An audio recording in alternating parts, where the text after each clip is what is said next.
When we talk about Achilles tendon pain, we're talking about this fat tendon right here on the back of your leg. And Achilles tendon pain or stiffness or just general discomfort can take place anywhere along this tendon. So it's common to have pain, sharper pain just above the heel, or generalized stiffness and tightness all the way along it.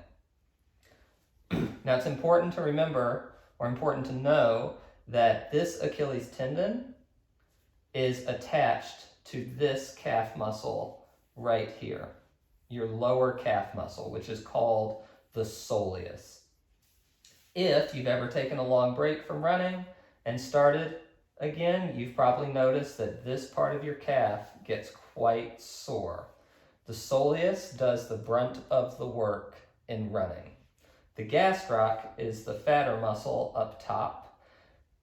It helps, but the soleus is what is taking the brunt of the force when you run, which is part of the reason the Achilles tendon is such a problematic area for new runners. Let's quickly talk about a few underlying causes for Achilles tendonitis. The first is simply overuse. If you're finding your calves are sore after each run and just generally sore throughout the week when you're training, then you're probably going to get Achilles tendon issues because of what we just talked about. The Achilles tendon is attached to that soleus muscle. If that soleus muscle is angry and tight and sore, eventually it's going to translate into that Achilles tendon.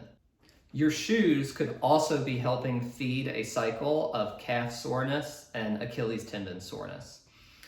So every pair of running shoes, if you look it up online, it won't necessarily be labeled at a running store, is going to have something called a heel to toe drop.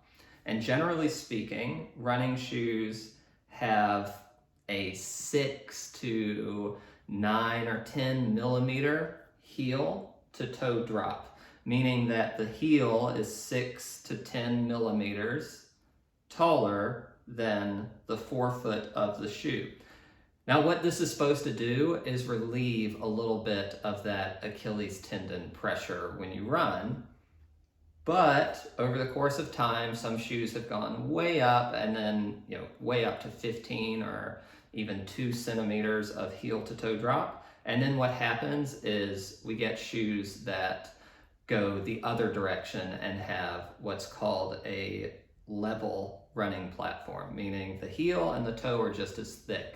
Vibrams were a very big fad a few years ago, and it's true that natural running doesn't, your foot doesn't naturally have a heel to toe drop, but it's important to remember that running shoes are designed to help you run longer, further, more comfortably, and with less injury.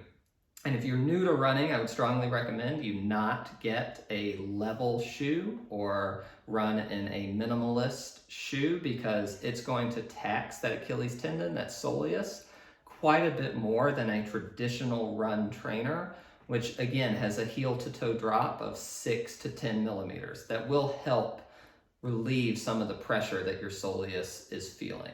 Another common cause of Achilles tendon issues is something called foot drop.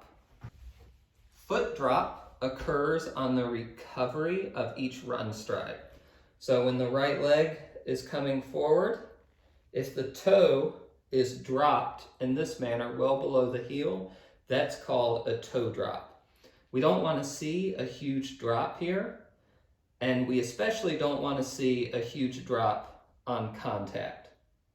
So you may have heard that forefoot running is the way to run more naturally or prevent injuries, but if you attempt to forefoot run via getting a big toe drop, what's going to happen is the forefoot hits, absorbs impact, and the heel comes all the way down. And just like in weightlifting, where we talk about the eccentric contraction being the part of the lift that causes soreness and pain and injuries, this is a huge eccentric contraction for the soleus, which again is connected to the Achilles tendon. So what we really want to see when you run is more of a level foot contact. And particularly if you grew up swimming or dancing, you're going to have a very flexible top ankle, meaning you can point your toes very far. So it may even be natural for your toe to point way down. When you're running, you're going to need to lift the foot up a bit and come down more neutral in order to relieve the stress on this soleus. The best way to roll out the Achilles is not going to be with a foam roller necessarily, because you can't get enough pressure on it. It's going to be with something like this. This is called The Stick. It's a brand. There are a ton out there, but it works well because you can apply quite a bit more pressure to the calf than you can with a foam roller just by laying your leg on it. So when you're rolling the Achilles, or rolling for the Achilles, I should say, you don't want to actually be putting pressure on the tendon. So you don't want to be pressing right on this tendon. You want to be pressing on the muscle. It's a little vague as to where the tendon ends and the muscle begins, but you certainly don't want to be pressing right level with the top of the ankle, because then you're all tendon. And when you roll, you want to make sure you're getting your calf nice and loose if you haven't just worked out. So I like to roll 10 or 20 times just to get some blood flow. And then you're going to press pretty hard. I like to start on the outside, move to the middle, and then to the inside. Find any places that are particularly uncomfortable and work on those for 15 to 20 strokes. It may be higher up in the calf, that's fine. It may be down here. But 15 to 20 strokes per area, digging pretty hard, is going to be about all you need each day. For Achilles tendon strengthening, what we're really trying to do is strengthen the soleus. We talked about earlier how the soleus is connected to the Achilles tendon and the gastroc is a separate muscle. Well, the soleus is more heavily isolated when you do seated calf raises.